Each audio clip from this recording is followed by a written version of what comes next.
એક રાજા છે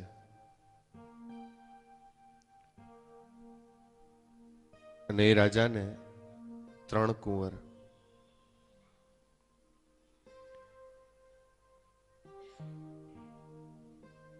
રાજા નક્કી નથી કરી શકતો કે કોને ગાદી આપવી. રાજા એના ગુરુને વાત કરી. ગુરુએ એક રસ્તો બતાવ્યો કે કામ કરીએ, ત્રણેયની આપણે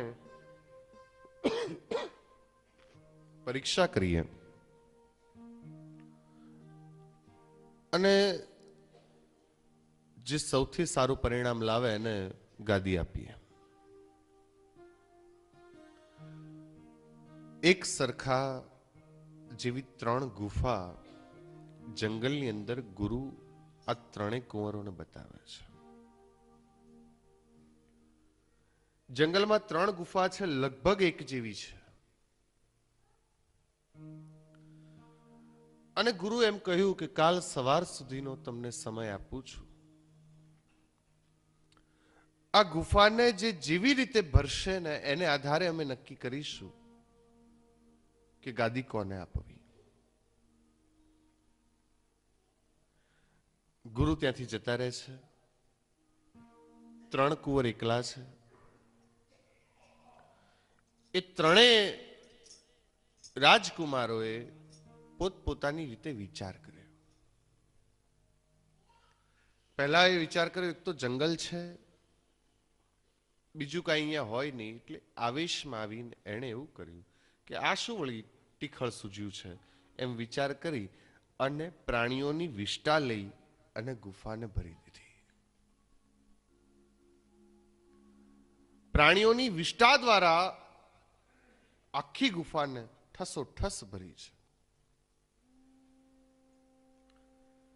બીજાએ વિચાર કર્યો, વાત સાચી છે કે જંગલમાં બીજું કંઈ મળે નહીં, પણ કંઈ વિષ્ટા ભરવી જરૂરી નથી, વેલા અને પાંદડા પણ ભરી શકાય, લાકડા ભરી શકાય. એટલે એને લાકડા, વેલા, પાંદડા એમ કરીને આખી ગુફાને ભરી દીધી. ત્રીજાએ કંઈક વિચાર કર્યો.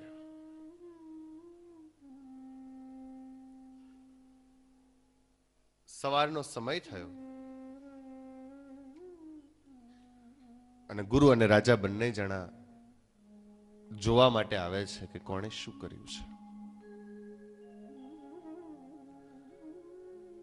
પહેલાની ગુફાની નજીક જવાય એમ નથી, કારણ કે વાસ આવે છે, વિષ્ટા ભરી છે, ગંદકી ભરી છે, વાસ આવે છે. બીજાની ગુફાની અંદર જવાય એવું નથી, કારણ કે એને ઠસોઠસ ભરી દીધું છે.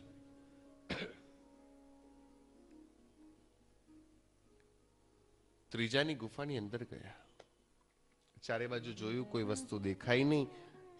ગુરુ પૂછે છે, એલા તું તો પેલા 2 કરતા પણ આળસુ નીકળ્યો, કશું કર્યું જ નહીં? સાંભળજો. અને ત્રીજો એક કુંવર જવાબ આપે છે, ગુરુજી જરા ધ્યાનથી જુઓ, મેં આખી ગુફાને ભરી દીધી છે. શેનાથી ભરી?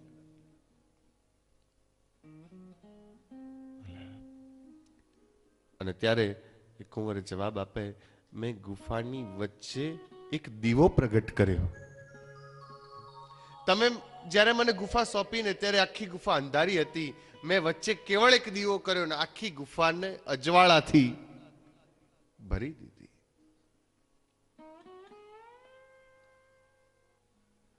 બસ વાત આપણી છે વાલા.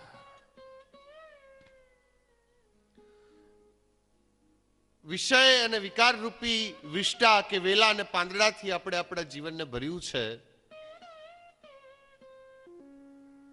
કે ભક્તિ કે જ્ઞાનનો એક દીપ પ્રગટાવી અને આપણે આપણા જીવનને ભર્યું છે.